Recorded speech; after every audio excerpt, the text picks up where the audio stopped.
नमस्कार, मी विलास बडे. न्यूज 18 लोकमतच्या या बुलेटिनमध्ये आपल्या सगळ्यांचं स्वागत. पुढच्या अर्ध्या तासात आपण बघणार आहोत आतापर्यंतच्या महत्त्वाच्या घडामोडींचा वेगवान आढावा.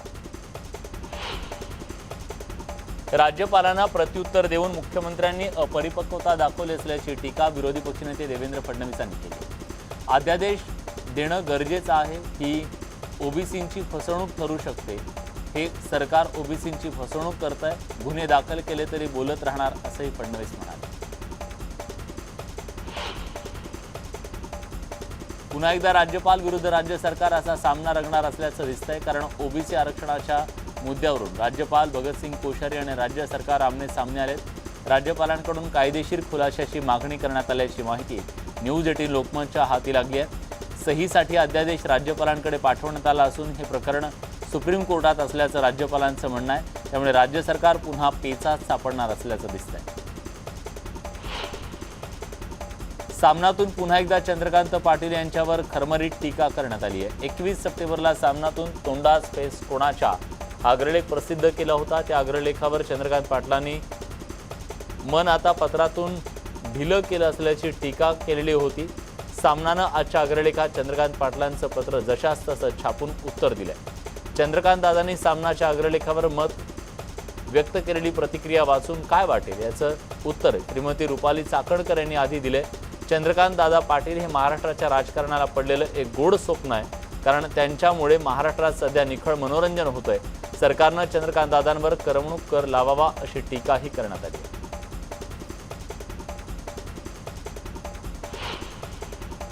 किरीट सोमय्यांविरोधात अनिल परबांकडून कोर्टात याचिका दाखल करण्यात आली आहे. कोणतीही गोष्ट चुकीची केली नाही, म्हणूनच मी कोर्टाचं दार ठोठावलं असल्याचं अनिल परब यांनी स्पष्टीकरण दिलंय.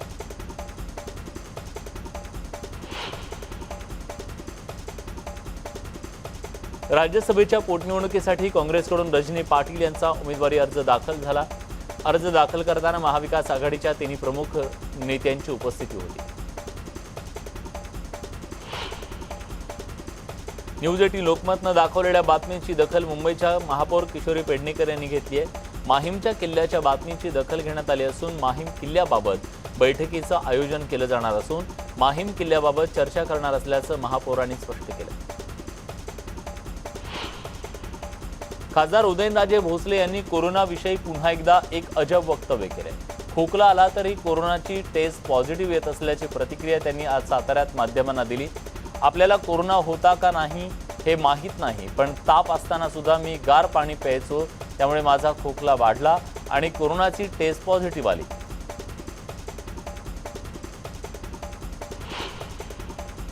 साताऱ्यातील विकास कामांबाबत आमदार शिवेंद्रराजेंना सोबत घेऊन काम करणार का या प्रश्नावर उदयनराजेंनी जनता माझ्या पाठीशी असल्याचं उत्तर देत पुन्हा एकदा नगरपालिका निवडणूक शिवेंद्रराजेंना सोबत घेऊन लढणार नसल्याचे संकेत दिले. त्यांच्या या वक्तव्यानं या दोन्ही राजेंमधील मतभेद पुन्हा एकदा चव्हाट्यावर आले.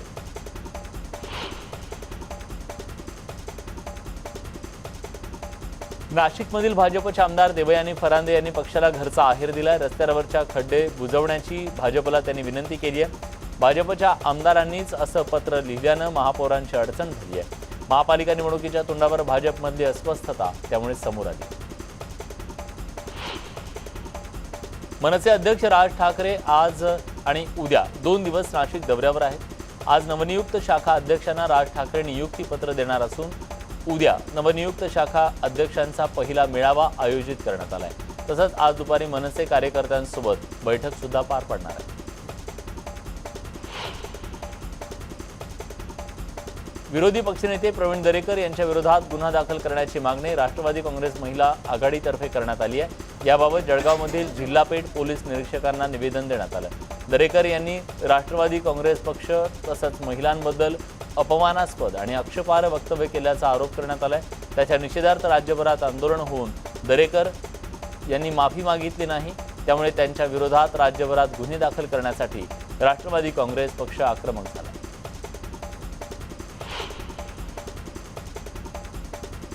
शिर्डीतल्या मुख्य प्रशासकीय अधिकाऱ्यांकडून नियम पायदळी तोडवत असल्याचं समोर आलंय. मंदिर आणि परिसरातले फोटो, सीसीटीव्ही फुटेज सोशल मीडियात व्हायरल करण्यास मनाई आहे. असं असतानाही हे फोटो व्हायरल झाले. त्यामुळे आता 6 जणांवर कारवाई करण्यात आली. 27 सप्टेंबर रोजी शेतकरी संघटना आणि विविध राजकीय पक्षांनी भारत बंदची हाक दिली आहे। या भारत बंदच्या समर्थनार्थ गेल्या 2 दिवसांपासून अमरावतीच्या इरविन चौकात शेतकऱ्यांचं धरणं आंदोलन सुरू आहे। दिल्लीत कृषी विधेयक कायद्या विरोधात आंदोलन सुरू आहे। मात्र केंद्र सरकारनं या आंदोलनाकडे दुर्लक्ष केलं असा आरोप केला जातोय। त्यामुळे या बंदला सहकार्य करायचं आवाहन अमरावतीतल्या डाव्या आघाडी आणि शेतकरी संघटनांनी केले। 27 सप्टेंबरला भारत बंदसाठी पुण्यातूनही पाठिंबा देण्यात आलाय। पुण्यात भाजप सोडून सर्व पक्ष यात सहभागी होणार आहेत। शेतकरी समितीची 24 सप्टेंबरला जनता जागर निदर्शनं होणार आहेत आणि त्या पार्श्वभूमीवर आता लक्ष लागलंय की हा बंद किती यशस्वी होतो। मनमाड शहरात धरण 95% भरलेले असताना देखील नगर परिषदेतर्फे शहरात महिन्यातून केवळ 2 वेळा पाणी पुरवठा केला जातोय। पालिका प्रशासनाच्या नाकर्तेपणामुळे ऐन पावसाळ्यात देखील एक हंडा पाण्यासाठी 10 दिशा भटकंती करण्याची वेळ 1.25 लाख नागरिकांवर आली। गेल्या 2 दिवसापासून मनमाड नांदगाव भागात पुन्हा जोरदार पाऊस होतोय। मुसळधार पावसामुळे शेतात पाणी तुंबल्यानं त्याचा फटका शेतकऱ्यांना बसतोय। मका, सोयाबीन, कांदे, कापूस यासह इतर पिकांना मोठ्या प्रमाणात फटका बसलाय। राज्यात सर्वात पहिल्यांदा घर तिथं खडू फळा हा नाविन्यपूर्ण उपक्रम बुलढाणा जिल्ह्यात राबवण्यात येतोय। विद्यार्थी घरोघरी जाऊन गोरगरीब मुलांना शिक्षणाचे धडे देतात। घर तिथं खडू फळा अभिनव उपक्रमातून हे शिक्षण दिले जाते। ध्येयवेड्या अवलिया शिक्षक नामदेव जाधव यांनी 20 विद्यार्थ्यांना गुरुजी बनवले। धावताना कोसळून महाराष्ट्रातल्या युवा खेळाडूचा हरियाणात मृत्यू झालाय। मेहक इथं सुरू असलेल्या आंतरराज्य मैदानी स्पर्धेत सहभागी झालेल्या सोलापूर जिल्ह्यातल्या करमाळा इथल्या बंडू वाघमोडे या खेळाडूचा मैदानावरच मृत्यू झाला। वर्ध्यातल्या टालाटोले इथल्या प्राथमिक आरोग्य केंद्र अखेर सुरू झाले। प्राथमिक आरोग्य केंद्राची इमारत तयार होऊन लोकार्पणही झालं, मात्र इमारत किरकोळ काम पूर्ण न झाल्यानं बंद होती। परिणामी वैद्यकीय अधिकारी रस्त्यावर आणि पडक्या इमारतीत ओपीडी चालवत होते। ही बातमी न्यूज 18 लोकमतनं दाखवतात जिल्हा प्रशासनाने या संदर्भात रातोरात साहित्य हलवून नवीन इमारतीत ओपीडी सुरू करण्याचे आदेश दिले। सतत कोसळणाऱ्या पावसामुळे पालेभाज्या आणि फळभाज्या 30% महागल्यात। आगामी काळात पावसाचं अनुमान असल्यानं भाज्यांना मागणी राहणार असल्यानं दिवाळीपर्यंत भाव चढे राहतील असंही विक्रेत्यांचं म्हणणं आहे। इंधन दरवाढीमुळे वाहतुकीच्या खर्चात वाढ झाली, विक्रेते हैराण झाले, तर पेट्रोल दरवाढ, गॅस दरवाढ, लॉकडाऊन यामुळे उडावलेलं उत्पन्न, त्यामुळे ग्राहक मिठाकुटीला आला।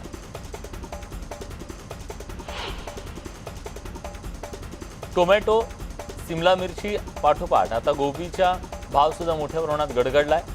कोबीचा एक कट्टा 2 रुपयाला कोणी घ्यायला तयार नाहीये। हजारो रुपये खर्च करून कष्टानं पिकवलेल्या शेतमालाला मातीमोल भाव मिळत असल्यानं शेतकरी हवालदिल झालाय। चांदवड तालुक्यातल्या उर्दळ इथल्या शेतकरी समाधान खुटे यांनी हातात कुऱ्हाड घेऊन 1 एकरवरच्या कोबीचं पीक उद्ध्वस्त केलं।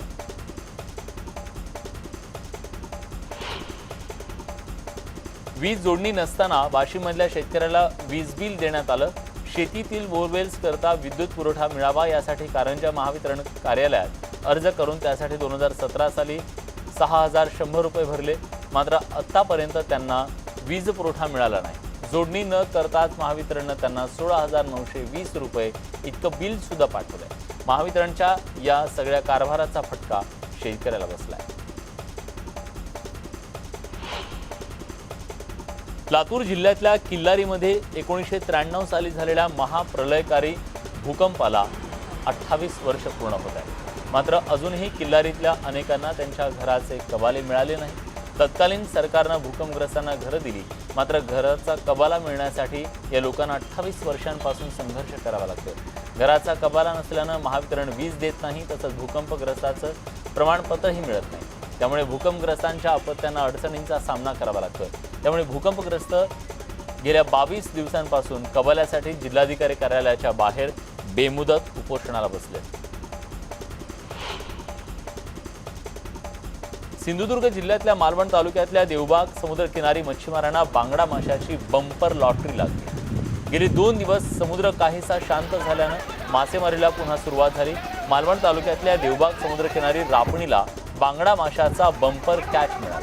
त्यामुळे मच्छीमारांना प्रचंड आनंद झाला।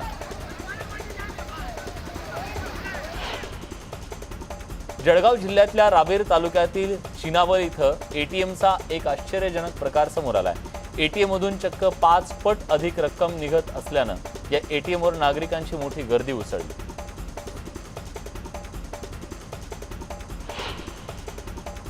येत्या रविवारी म्हणजे 26 तारखेला मध्य रेल्वेवर 10 तासांचा मेगा ब्लॉक घेण्यात येणार आहे। ठाणे ते दिवा 5व्या 6व्या मार्गाच्या कामासाठी रविवारी मध्य रेल्वेवर 6 तासांचा मेगा ब्लॉक घेतला जाणार आहे। अनेक लोकल फेऱ्या रद्द होणार असल्यानं जादा बस सेवा देण्याची विनंती मध्य रेल्वेने राज्य सरकारकडे केली आहे। मेल एक्सप्रेस गाड्यांना स्वतंत्र मार्गिका उपलब्ध करून देण्यासाठी मध्य रेल्वेवर MRVC मार्फत 5वा 6वा मार्ग उभारण्यात येतो।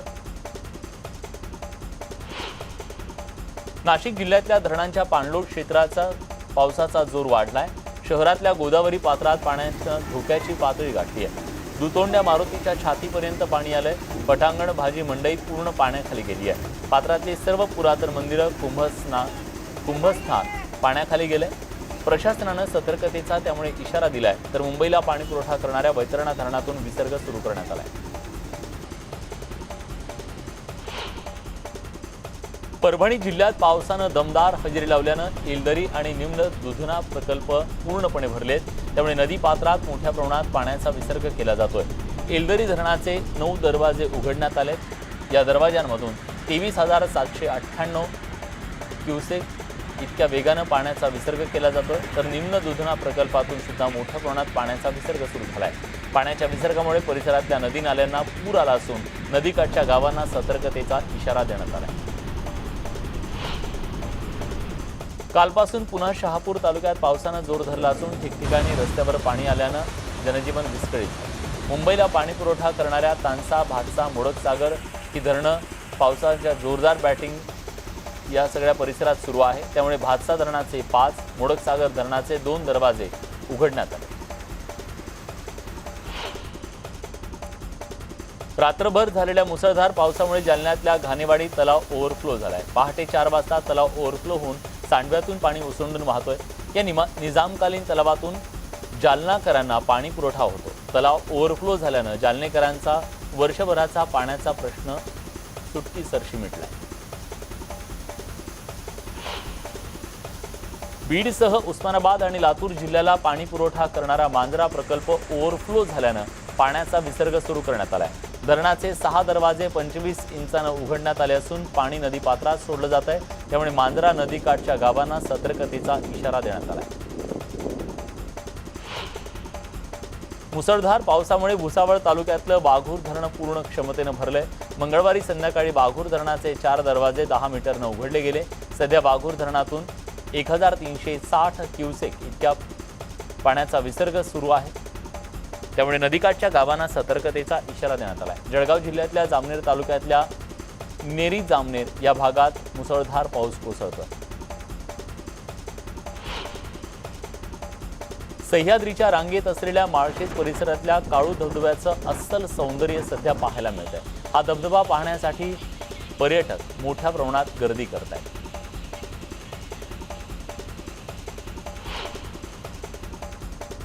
या सगळ्या बातम्यांसोबत स्पीड न्यूज मध्ये आपण एक छोटासा ब्रेक घेऊया। ब्रेक नंतर इतर काही महत्त्वाच्या घडामोडींचा वेगवान आढावा। कुठे जाऊ नका, पहा फक्त न्यूज 18 लोकमत।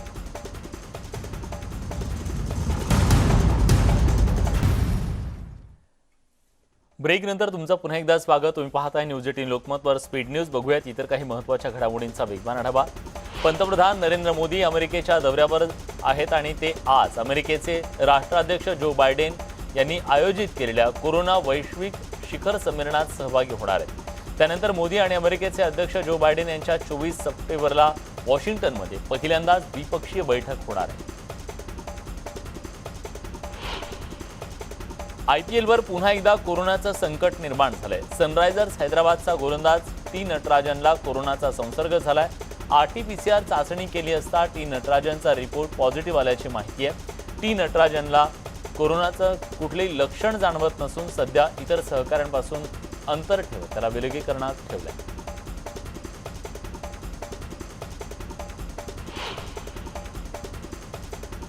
या सगळ्या घडामोडींसोबत बुलेटिनमध्ये आपण इथेच थांबतोय. ताज्या घडामोडींसाठी बघत रहा न्यूज 18 लोकमत.